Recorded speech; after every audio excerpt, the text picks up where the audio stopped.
Well, hello everyone, a very good evening. I hope you guys are good.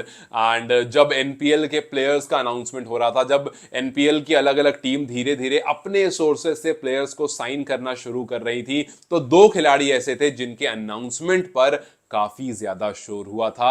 और वो दो खिलाड़ी, एक शिखर धवन और दूसरे जिमी नीशम। जब जिमी नीशम का अनाउंसमेंट हुआ था तब बहुत लोग कह रहे थे कि भाई this is huge, this is huge, क्योंकि जिमी नीशम न्यूजीलैंड से एक खिलाड़ी आ रहा है जो जबरदस्त ऑलराउंडर है, जिसने दुनिया में बड़े बड़े खिलाड़ियों के अगेंस्ट खेला है। अगर वो आकर के एनपीएल खेलेगा तो जाहिर सी बात है लेवल अप हो जाएगा। दूसरा खिलाड़ी शिखर धवन, हम सब ने देखा जब शिखर धवन आए तो कितना शोर हुआ, जब शिखर धवन का अनाउंसमेंट हुआ तो कितना शोर हुआ। और कल ये दोनों खिलाड़ी आमने सामने होने वाले हैं। आप सोचो कि डे वन पर जहां पर मार्टिन गप्टिल का शोर जरूर था, एनपीएल की शुरुआत का जोश जरूर था, लेकिन कल जब जिमी नीशम और शिखर धवन वाले दोनों टीम आमने सामने आएगी तो सोचो कि भीड़ कैसी होने वाली है। और अगर डे वन वाली मैनेजमेंट रही तो कहीं ना कहीं फैंस को काफी ज्यादा निराशा होगी, बिकॉज पहले दिन में बहुत कुछ हुआ, लोगों को चोट लगी है, लोगों ने अपना वॉलेट खो दिया है, लोग टिकट होने के बावजूद नहीं देख पाए। मतलब फैंस के अंदर काफी नाराजगी है। सोशल मीडिया पर अभी भी जाकर अगर आप देखते हो तो बहुत लोग ये बात कह रहे हैं कि भाई अगर ये कंटिन्यू रहा तो हम बाइकआउट कर देंगे एनपीएल। अब आप सोचो कि एनपीएल हुआ है सिर्फ एक रीजन से कि ये फैंस हैं जो एनपीएल को सक्सेसफुल बना सकते हैं। जिसने भी एनपीएल पर पैसा लगाया वो सिर्फ एक ही चीज पर लगाया है कि भैया यहां आई बॉल्स अच्छे आते हैं, यहां देखने वाले बहुत सारे लोग हैं, भीड़ बहुत है, क्रिकेट का क्रेज बहुत है। चाहे मार्टिन गप्टिल हो, चाहे जिमी नीशम हो, सबने एक बात कही कि हमने बहुत सुना है नेपाल के क्राउड के बारे में। मार्टिन गप्टिल ने कहा था कि मैंने कभी देखा नहीं है लेकिन मैंने सुना बहुत है लोगों से, और फिर अभी आने से पहले मुझे काफी बातें बताई गई है और वो सब कुछ मैंने एक्सपीरियंस कर लिया। मैच के बाद वो कह रहे थे कि काफी लाउड था, काफी जोर से मतलब शोर हो रहा था। और अच्छी बात है, जिस तरह से अपनी अपनी और अपनी क्रिकेट को आप इंजॉय करते हो, सपोर्ट करते हो, अच्छी बात है। आप सोचो कि जो शोर कर रहा है अगर वही नाराज हो जाएगा तो कहीं ना कहीं प्रॉब्लम होने वाली है। सो आई होप कि कल जब ये दो बड़ी टीम आएंगी, क्योंकि आप सोचो कि जब मार्टिन गप्टिल आए थे तो जाहिर सी बात अच्छी खासी भीड़ उनको भी देखने आई होगी, तो जिमी नीशम जब आए काफी लोग फोटोज वगैरह ले रहे हैं उनके साथ, तो जाहिर सी बात है कि कल बहुत सारे लोग उनको खेलता हुआ भी देखना चाहेंगे। और उनके साथ साथ शिखर धवन होंगे, उनको भी देखना चाहेंगे। आई नो कि सुबह वाला मैच नहीं, आई नो कि सुबह जो मैच है वो काठमांडू वर्सेस चितवन का है। इनफैक्ट चितवन से तो बस आ रही है, तो लोग चितवन वाले जो लोग हैं वो तो 3 बजे के आसपास का टाइम है, सुबह सुबह ही बस रवाना हो जाएगी। तो मुझे ऐसा लगता है कि जो लोग खास करके चितवन से आ रहे हैं, बिकॉज मुझे सुनने में ये भी आया है कि आप अगर अपनी टिकट्स लेकर जाते हो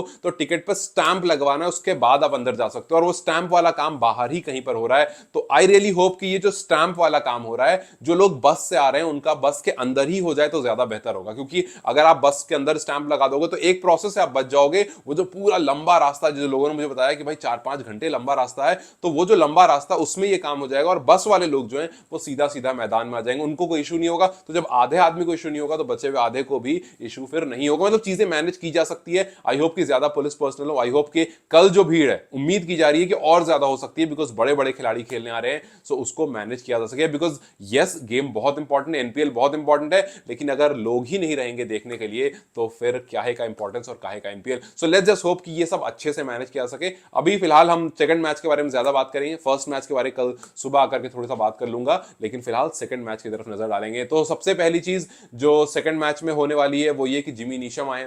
तो जिमी नीशम कहां पर खेलेंगे? देखो, वो ऑलराउंडर खिलाड़ी है, वो खिलाड़ी जो यूजुअली मैच फिनिश करने के लिए जाना जाता है और मिडिल ऑर्डर या फिर लोअर मिडिल ऑर्डर स्ट्रॉन्ग रखने के लिए जाता है। वो मार्टिन गप्टिल जैसा नहीं है जो अब द ऑर्डर आएगा। सो जिमी नीशम को आप मोस्ट प्रोबेबली मिडिल या फिर लोअर मिडिल में खेलते हुए देखोगे। अब वो डिपेंड करता है कि टीम का फॉर्मेशन किस तरह से होता है, बिकॉज एक मैच ऑलरेडी हो चुका है। हमने देखा है कि टकर और लहिरू ने मिलकर के कल वाला मैच जो बचाया था, तो फोर्थ और फिफ्थ पर तो आई गेस हुआ, थर्ड और फोर्थ आप वहां पर जो है पैक है, तो हो सकता है उसके बाद आप देखो, बिकॉज जिमी नीशम वो भी नहीं चाहेंगे आकर के बीच में कहीं घुस जाए। सो यस, एक जो ऑर्डर होगा उसी ऑर्डर के हिसाब से खेला जाएगा, बट मुझे लगता है कि वो कहीं फिफ्थ के आसपास आपको आते हुए दिखेंगे। ऊपर वाले ऑर्डर में जो आसिफ हैं और जो अनिल है उनको थोड़ी सी जिम्मेदारी लेनी पड़ेगी, बिकॉज लोकल प्लेयर्स ही अगर शाइन नहीं करेंगे तो किस बात का अनाउंसमेंट, किस बात का एनपीएल और किस बात का इतना शोर। सो वी जस्ट होप के लोकल प्लेयर थोड़ा सा जिम्मेदारी लें और थोड़ा सा आगे बढ़कर खेलने के लिए थोड़ा सा मतलब 5-6 ओवर जो पावर प्लेस वाला रहता है वहां पर कुछ अच्छा करो,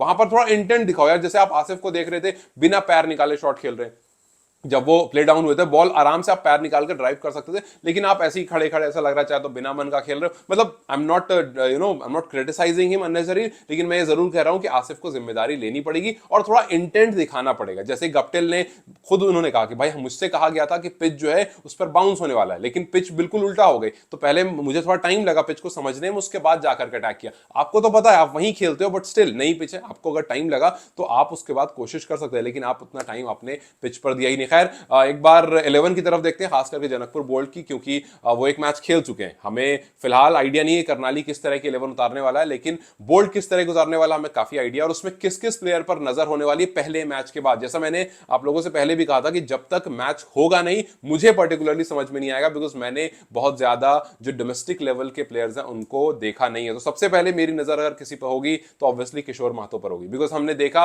उन्होंने किस तरह से खेला, उन्होंने किस तरह से गेंदबाजी की थी नई बॉल से। सो किशोर महतो पर मेरी तो पर्टिकुलरली नजर बहुत होगी, और उनके साथ साथ तुल पर नजर होगी, बिकॉज जिस तरह की वो स्पिन डाल रहे थे वो थोड़ा सा कुलदीप यादव से मिलते जुलते हैं, उनके एक्शन और उनका सब कुछ। लेकिन जाहिर सी बात है कि बॉल पर कितना रोटेशन आना, बॉल पर कैसे ड्रिफ्ट डाल रहे हैं बॉल पर, मतलब जितनी भी वो अलग अलग वेरिएशन होते हैं उसको किस तरह से यूज कर रहे हैं। पिच से ज्यादा हेल्प नहीं मिल रही थी, जिस तरह से हमने देखा ललित को एंगल क्रिएट करते हुए, क्या तुल उस तरह कुछ करते हैं। एक ही ओवर मिला था पिछले मैच में, ज्यादा एनालाइज कर नहीं पाए उनको हम, लेकिन और अगर ओवर्स मिलते हैं तो हम देख सकते हैं कि भाई आगे आने वाले टाइम में ये कितना बेहतरीन हो सकता है। तो ये दो खिलाड़ी तो डेफिनेटली होने वाला है जिस पर नजर होगी। अब देखना यह है कि कौन बैठने वाला है, बिकॉज एक खिलाड़ी जिमी नीशम जिसकी एंट्री हो रही है उसकी वजह से कोई एक खिलाड़ी बाहर जाएगा। अब अगर आप देखोगे, देखो लहिरू तो बाहर जाएंगे नहीं, because obviously wicket keeper batsman और इतना अच्छा पिछले मैच में खेलने के बाद ही ऑब्वियसली इन द टीम। अब टकर जो है वो भी मेरे ख्याल से नहीं जाएंगे, बिकॉज थर्ड फोर्थ वाला अच्छा उन्होंने निभाया था और गेंदबाजी भी उन्होंने ठीक ठाक की थी। सो कहीं ना कहीं अगर मुझे लग रहा है कि मोहम्मद मोहसिन एक वो है जो जा सकते हैं। मोहम्मद मोहसिन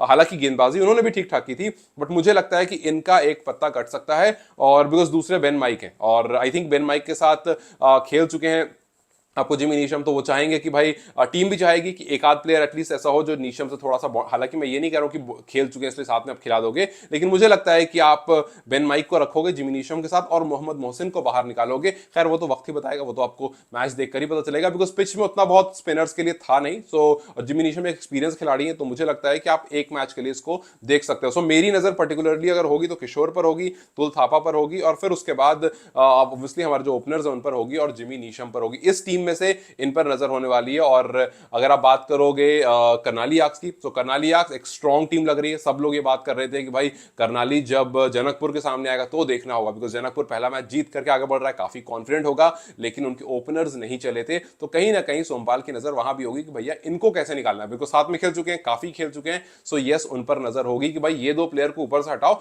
फिर जो काम अटैकिंग कर रहे हैं लोग उनके बारे में हम सोचते हैं कैसे उनका क्या करना है। सो प्रीटी ऑब्वियस है, कुछ खिलाड़ियों के नाम जो कल खेलते हुए आपको दिखेंगे, जैसे ऑब्वियसली सोमपाल दिखेंगे, गुलशन दिखेंगे, शिखर धवन दिखेंगे, प्रीटी ऑब्वियस है, और देव कनल इसमें है, और चैडविक वॉल्टन मुझे लगता है इसमें दिखेंगे। मुझे लगता है ओवरसीज में तो खैर चार है तो वो दिखेंगे दिखेंगे, जिशान मकसूद है, शिखर धवन है, चैडविक वॉल्टन है और बाबर हयात है। सो ये चार आपके 11 में रहेंगे, और फिर उसके बाद अब देखना है कि और किस किस को डाला जाता है, बिकॉज कुछ खिलाड़ी जैसे देव कनल इसमें है, और बाकी को तो मैं फिलहाल बहुत लोगों को नहीं जानता, खैर कल देखूंगा तो और जान जाऊंगा। खैर देखना ही है कि कैसी टीम बनती है, किस तरह का लाइनअप बनता है, पेसर डोमिनेशन होता है, स्पिन डोमिनेशन होता है। सोमपाल की कैप्टनसी, काफी लोग सोमपाल की कैप्टनसी देखने के लिए काफी एक्साइटेड है भाई सोमपाल की कप्तानी किस तरह से वो करते हैं, बिकॉज बहुत लोग ये बात कह रहे हैं कि अगर सोमपाल ने अच्छी कप्तानी करी तो हो सकता है कि आने वाले टाइम में आप सोमपाल को नेपाल को लीड करते हुए देखो, बिकॉज सोमपाल सीनियर जरूर है, बहुत बहुत एज नहीं उनकी। ये टीम ऑब्वियसली एक ऐसी टीम है जिसके एवरेज एज जो है वो काफी कम है। सो सोमपाल अगर अच्छी कप्तानी करते हैं, एक्सपीरियंस खिलाड़ी आने वाले टाइम में नेपाल को लीड करता हुआ आपको दिख सकता है। सो खैर इस मैच पर मेरे ख्याल से पहले वाले मैच से ज्यादा नजर होगी बहुत सारे लोगों की, लेकिन चितवन भी अच्छा क्राउड लेकर आ रहा होगा, और काठमांडू को भी ऑब्वियसली हल्के में नहीं। तो काठमांडू और चितवन का हम सुबह में बात कर लेंगे एक बार, बिकॉज दोनों का करेंगे तो बहुत लंबी वीडियो हो जाएगी। सो लेट्स जस्ट सी कि इस मैच में पर्टिकुलरली जहां पर अच्छा खासा क्राउड एक्सपेक्ट किया जा रहा है वो कैसा होने वाला है, और क्या कल पुलिस पर्सनल्स और वैली पुलिस क्या थोड़ा सा और ज्यादा अपने लोग खड़ा करके, क्या थोड़ी सी और मैनेजमेंट बेहतरीन करके जो लोगों को इश्यूज क्रिएट हुए थे उसको सॉल्व कर सकती है, because we all know crowd को मैनेज करना आसान नहीं होता है, और क्राउड में बहुत सारे लोग एकदम से अनसिविलाइज हो जाते हैं काफी बार, और वो अब एक्साइटमेंट की वजह से कहीं किसी वजह से कहीं, लेकिन जो भीड़ होती है ना उसको कोई नहीं संभाल सकता, बिकॉज भीड़ में होता है कि अगर चार लोगों भी कहीं से आकर तरह कोई हरकत करते हैं तो उस 4 को 8 और 8 को 16 करने में टाइम लगता नहीं है। तो खैर देखते हैं कि कल किस तरह का होता है। होपफुली सब चीज अच्छे से हो जाए और किसी को चोट और जिस तरह की प्रॉब्लम्स आई थी ऐसा कुछ ना हो, एंड जितनी बेहतर और आसानी से चीजें रिजॉल्व हो जाए और थोड़ी सी सिस्टमैटिक चीजें हो तो ज्यादा देखने में बेहतर है। खैर आप किसको सपोर्ट कर रहे हैं कल वाले मैच में मुझे कमेंट्स में जरूर बताएं। Till then you guys take care, I will see you tomorrow morning, bye bye.